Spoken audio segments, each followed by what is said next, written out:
Dear students, today we'll see some problems from assignment question. Okay, see in the first problem, I'll just give the input for this problem. Okay, I'm not going to teach you with the answer. Okay, I'll just give some input how to solve. Okay, here you want to find what is a V naught and you want to find what is I1 and I2. So first this 6 and 12 it is in series, so you can add it as single resistance. Okay, so here when you add you will be having 18 kilo ohms, right? So current which is coming from here, it will be split I1 I2. So that's it. So this is what they are asking. So how you can solve across the branches? By using current division rule. So that is your total current into opposite resistance. Suppose I want to find for I1. So what is the opposite resistance? That is your R2, this part, divided by R1 plus R2. Okay, you will be getting your I1 current. Similarly, you have to do for I2. Okay, so I think I1, I2, you got the answer. Now I want to find for V0. How you will find a V0? So this is a branch 9 kilo ohm. 9 kilo ohm, the current which is going is I1. So what is the Ohm's law? Ohm's law is nothing but a I into R. It is a product of I into R. So you know what is the current I1 it is flowing. You know what is the resistance. So that you will be getting your output. That's it. So similar problem we will be getting in your exams also. So you make sure that you have to be more familiar with this type of problems like a voltage division rule, current division rule. Okay. So we'll go for the next problem. See, this is a problem students are facing problem, right? So I have many doubts with this problem. So I'll try to give some input. See, given the silicon diode with the reverse saturation of 5 microamps, micro 10 to the power minus 6 at 25 degrees Celsius. This is a temperature 1.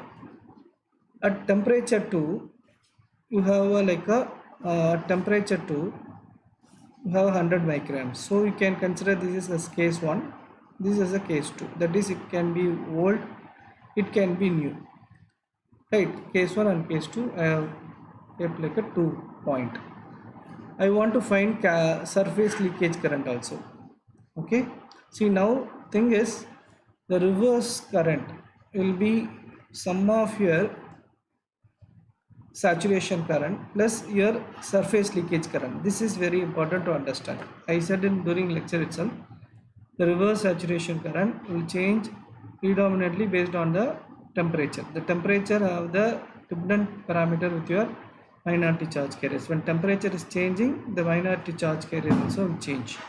So with that relation, I can write your surface leakage current and saturation current will be equal to your reverse saturation current. That is sum of your both the terms.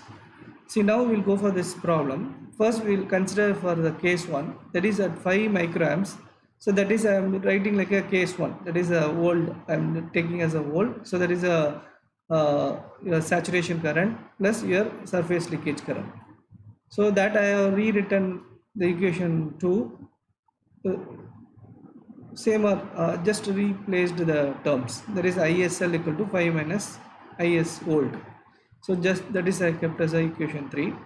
So I am going for case 2. In the case 2, 100 microamps equal to IS new plus ISL. I just kept as new only for my understanding. Otherwise you can keep like a case 1 and case 2 and you can solve. So you have a 2 equation like this is for case 1, this is for case 2.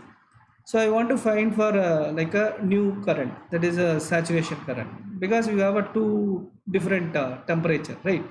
Like so 2 power 100 minus 25 divided by 10, that is the formula, right? That is the T2 minus T1 divided by 10. This is the formula we have discussed during the class.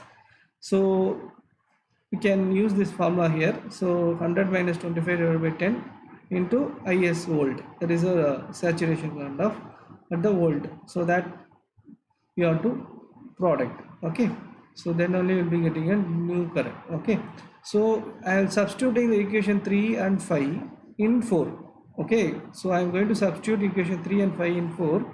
So what you will be getting, so 100 micrograms equal to this is nu, I will be putting this one.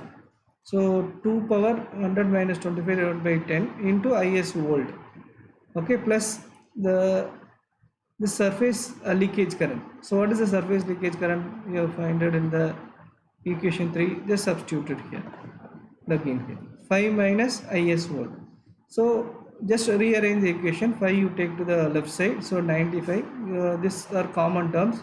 So take outside is volt. So minus 1 plus 2 power 7.5. So this I have calculated and I given like it 7.5. So that is 100 minus 25, 25 divided by 10, you will be getting 7.5. So if you calculate, you will be getting 180.019. So just manipulate the equation. So you will be getting your volt saturation current equal to 0.53 micrograms. That's it. Okay. So now I want to find for go to the equation 3, because the question they are asking for surface leakage current. So the surface leakage current is the sum of your saturation current. So I want to find a saturation also, then only you can find a leakage current. So that is the reason why I found it in the previous equation. So now from the equation 3, so equation 3 clearly tells about your difference of your 5 minus and is volt is your surface leakage current. So 5 minus your old saturation current 0.53, you will be getting 4.47 micrograms. So this is your answer. Okay, that is ISL equal to 4.47 micrograms.